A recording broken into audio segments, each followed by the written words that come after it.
Dakar Thiès Mbour Kaolack ak Saint-Louis tey ban jàngat nga mën a def ci liggéey bi nga xam ni le ministre de l'Intérieur engagé na ko ak arrêté bi nga xam ni génnee na ko nag démb daal di koy jébbal yenn ci ay préfet ku ci mel ni rek bu Mbour bu Kaolack bu Saint-Louis ak bu Thiès.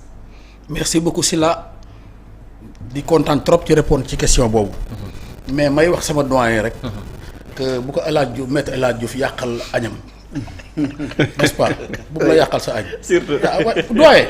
da nga fàtte à l'aube du dossier de Adji Sarr. bi ci TFM bii la El Hadj toogoon. daan dafa ñëw 14h violé ko. delluwaat ñëw 15h30 violé ko. maa ngi ñëw delluwaat ñëw 16h30 violé ko ñëwaat 16h45 ñëw violé ko ñëwaat 18h ñëw da nga ko fàtte yow cinéma avec deux armes. il fait avec deux pistolets. da nga ko fàtte. waaw viol répétitif. alors très bien muy benn. moo tax bi àdduna doxee. ba ñu invité waat ko quartier général. di wax waxi viol mu naan je n'ai jamais dit que il y a viol je n'ai jamais dit ça c'est sa conscience qui lui dicte. parce que dëgg rek mooy mujj. loolu mooy benn. waaw conférence bi gën a ridicule dans l'histoire de ce dossier là. yaa ngi koy fàttali ko bi maître El Hadj Diouf toogee Adji Sarr toog di annoncé ne dafa nekkoon en état. oui absolument. parce que man xam naa ne prochain je me rappelle très bien de ça. merci beaucoup prochain doomu Adji Sarr maître El Hadj bu dee góor moom El Hadj Diouf la ko war a tuddee ëmb boobu xanaa Adji Sarr dina accoucher. ba ñu tuddee ko ba ñu tuddee ko maître El Hadj Diouf. vraiment ridicule.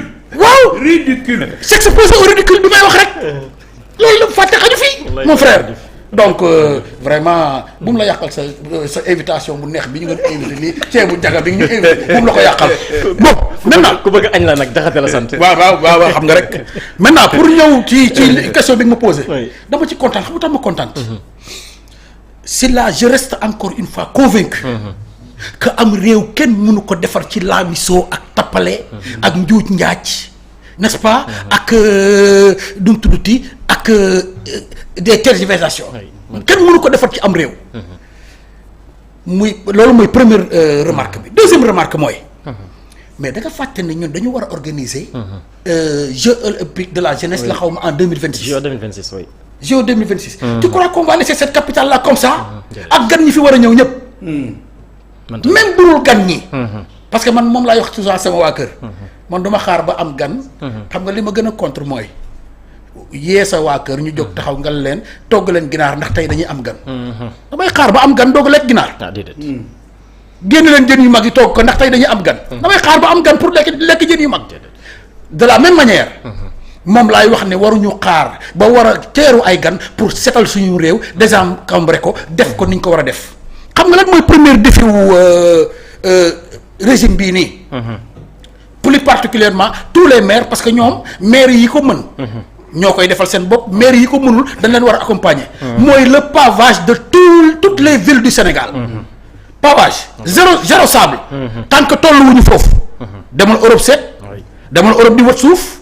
boo demul ci tool yi doo am suuf. fii nag c'est le contraire. fii soo bëggee fa amul suuf. jarul fi nga taxaw nga moom da nga koy wër ba sonn.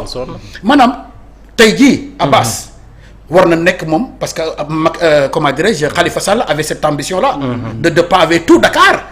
Macky Sall xam ne kii bu pavé Dakar ba Dakar waaye jox gën koo jox bopp.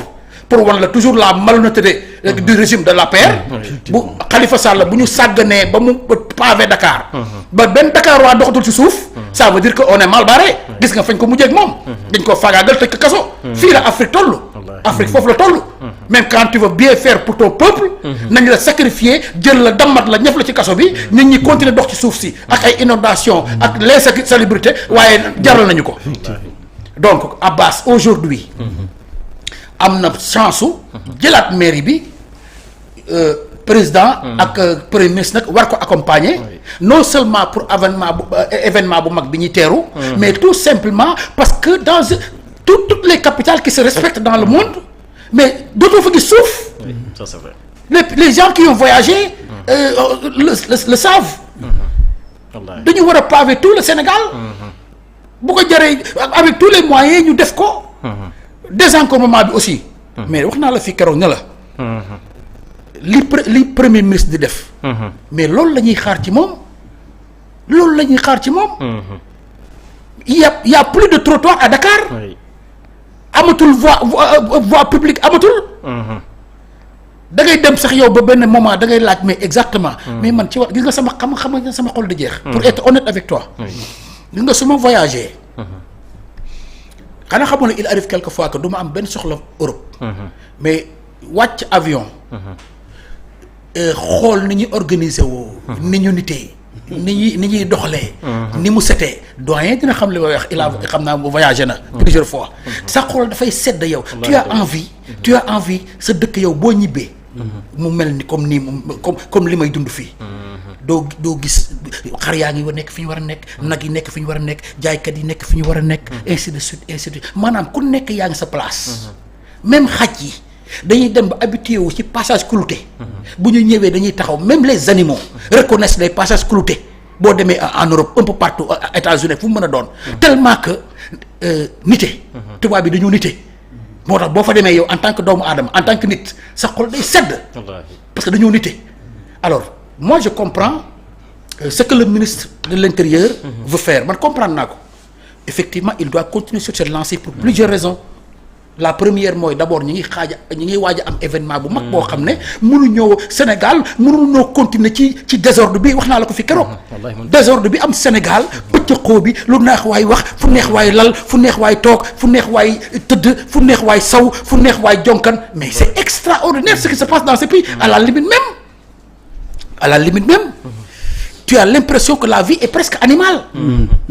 mës naa dégg benn waaye di ko wax naan effectivement ñun li ñu rawee golo yi. li ñu tubaab bi rawee wuñ ko golo yi ñu baal ma.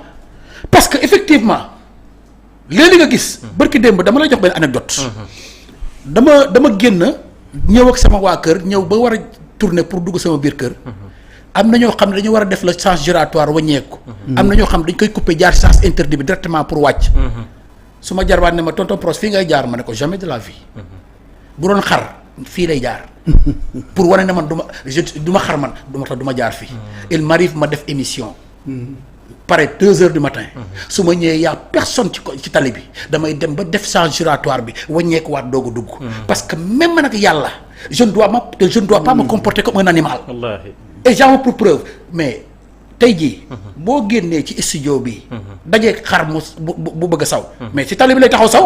alors man bu ma taxaw ci tali bi saw. nan laa wutee ak xar mi. bëriwul de. dara ñun ñoo ko war a refuser ñun. boo ku la ne xar nga mer. bul def ni xar miy def. wallaahi dëgg la ku la ne fas nga mer. bul def ni fas miy def. c'est comme quelqu'un bu toog di bàyyee un animal aurait fait la même chose. pour montrer que tu n'es pas un animal quand tu bailles effectivement tu fermes au moins la bouche. pour montrer que je ne suis pas un animal parce que le mouton l'aurait fait le cheval aurait fait la même chose que toi. am na yoo xam ne question nite la. oui doyen mi ngi ree mais effectivement n'est-ce pas donc kontaan naa bokk ak yow plateau vraiment mais merci beaucoup. donc pour wax rek la na réew ñaara koy defar. détermination. ak rigueur. loolu rek la ñu tubaab bi rawee de. détermination ak rigueur. am na foo xam ne doo fa toog. am na foo xam ne doo fa gaare. am na foo xam ne man par exemple sama waa kër yi juddoo Italie. bu ñëwee vacances fii Sénégal maman ji day yor këyit. pendant 2 heures de temps papa fan laa koy sànni. xool fu mu ko sànni. voilà wallaay elle a perdu le réflexe jël rek sànni. foofu la ñu war a toll. ministre bi foofu la teg tànkam moom ñëpp ñoo ko ci war a jàppale. parce que mënuloo yow gàddu pousse-pousse je n'ai rien contre eux. il m'arrive sax quelquefois ma droité ñu def ma café bu ànd ak citron wala kénkeliba bu ànd ak citron oui c'est bien beau. mais def ko foo xam ne du gêner sila mi nga xam ne piéton la. pour war a dem nga xam ne tey jii yow boo taxawee ci trottoir bi moom dafay obligé def benn détour ci tali bi. bu tombeek effectivement oto di ñëw mara de tali. donc maanaam xam nga li ma bëgg a wax mooy il faut que ñu dépasser. bopp sa bopp. réew bopp sa bopp du ko kooku il faut un état d'esprit collectif.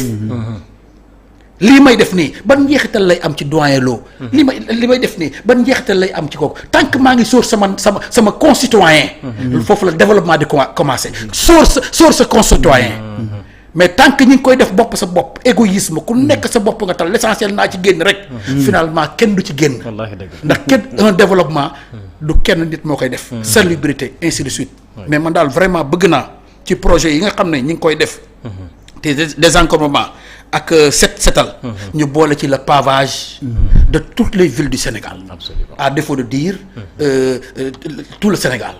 parce que effectivement c'est possible. Oui, c'est amul lu fi impossible fii. wallaahi dëgg la. amul lu fi impossible boo demee Europe voyager un peu partout ngay xam.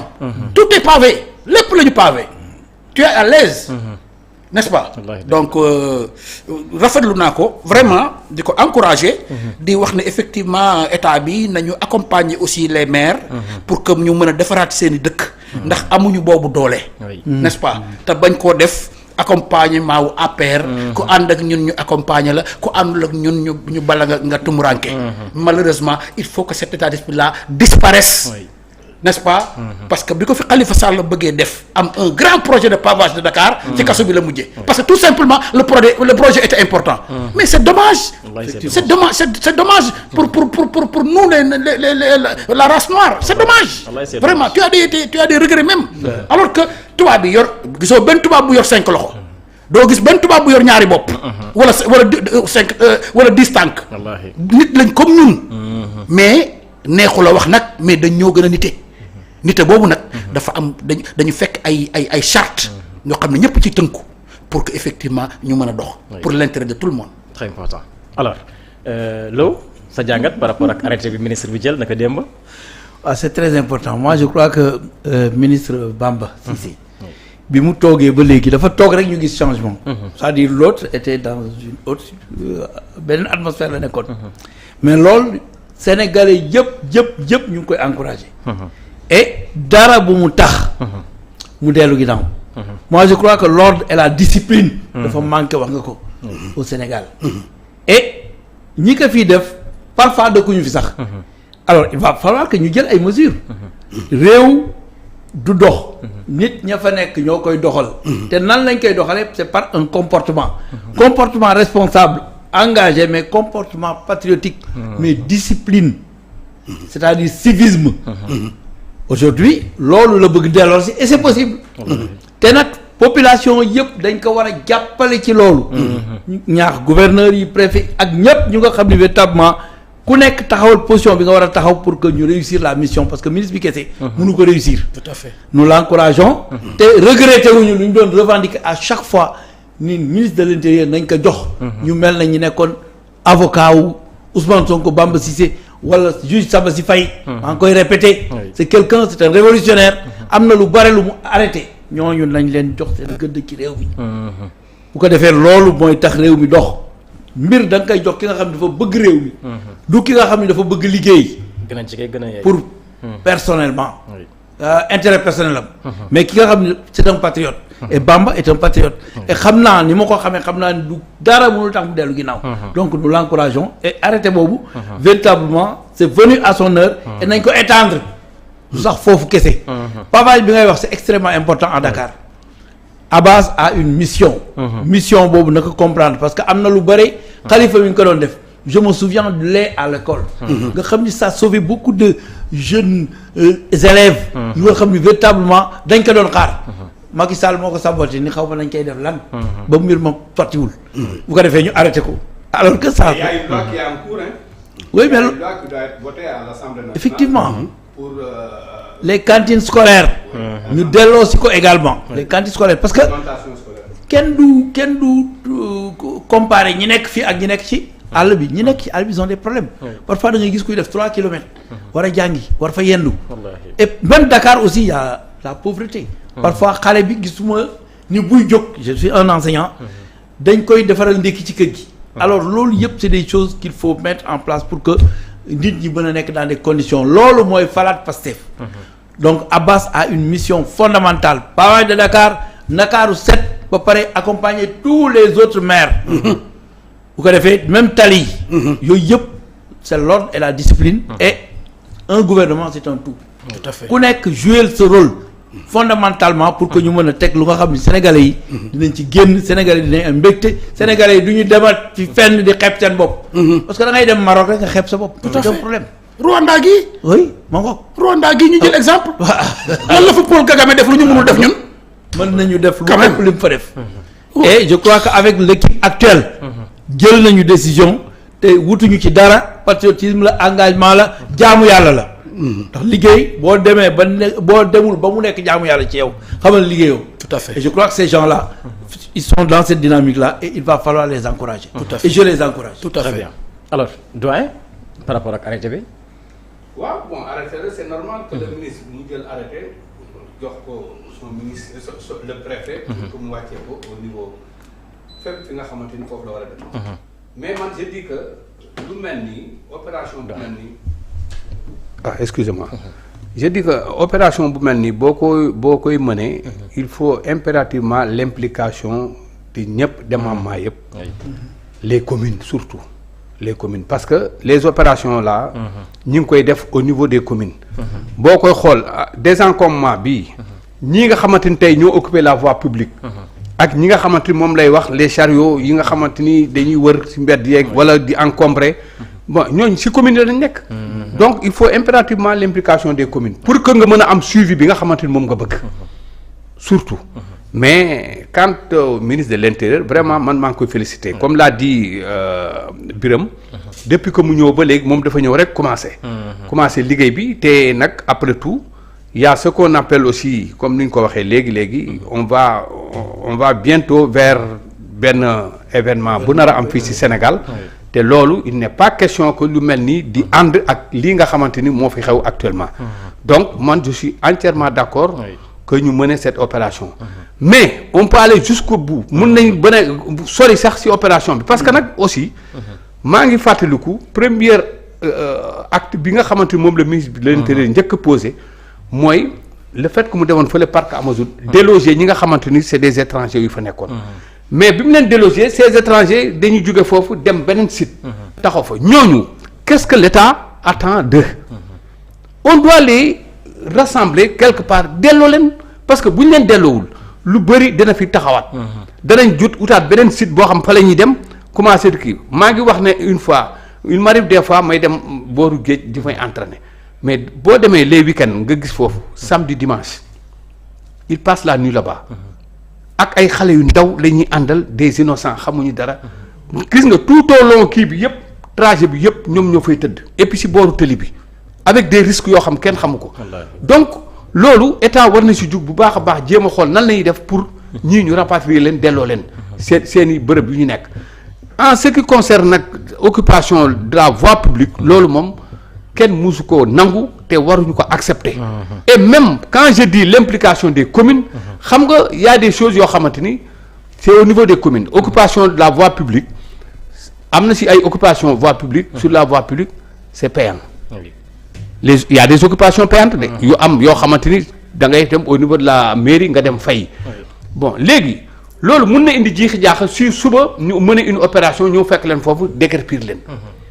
da ngay taxaw naan man maa ngi fay mairie parce que mais maa ngi fay mairie ne veut pas dire que ne da nga war a occuper la voie publique d'une manière anarchique xala donc dañ leen war a encadrer il y a des sites spécialement yoo xam dañ ko teg pour que ñoom foofu lañ war a yóbbu et loolu c'est du ressort de la commune moo ko war a dox même pour les voitures yi nga xamante ni sax dañuy stationner d'une manière anarchique stationnement fu nekk da ngay gis les taximans wala yeneen oto yi fu waay neex mu dem taxaw fa léeg-léeg nga gis ay nit yoo xam dañuy organiser benn place boo xamante ni ñu def ko nekk une place payante ngeen di ñëw garer foofu waa ji il en fait un boulot ñëw toog fa di fa garer alors que foofu est-ce que c'est autorisé à stationner ou pas yooyu yëpp dañ ko war a seet y a des am na par contre am na yenn communes yoo xam ne ñu ngi organiser de sorte que ñoom seen zone c'est-à-dire teg nañ fa ay kii de stationnement yoo xamante ni da ngay fay et foofu waaye ay parking yoo xamante ni ay parking de stationnement yooyu yëpp dafa war a nekk en de concert ak le ministre de l'intérieur ak le ministère de l'intérieur parce que nag am na yenn opération ministre de l'intérieur rek moo ko mën a jël bon comment dire soutenir ñi nga xamante ni ñoo war a yor en charge les suivis pour que mu mën a am loolu bu amee daal vraiment Dakar waxuma la sax Dakar comme moom c'est sur toute l'étendue du territoire yaakaar naa ni loolu buñ ko amee rek organisation buñ ko defee ba nga xamante ni taxaw na lépp luñ ci bëgg dinañ ko mën a am comme résultat vraiment sur ça je les encourage quoi exactement alors Prosper laaj bu mujj sunu gaynde yi daanaka ay waxtu rek a des na jonganteeg la Mauritanie actuellement ci kanam tuuti ambiance bi foofu avant match bi di ngeen ko suivre en direct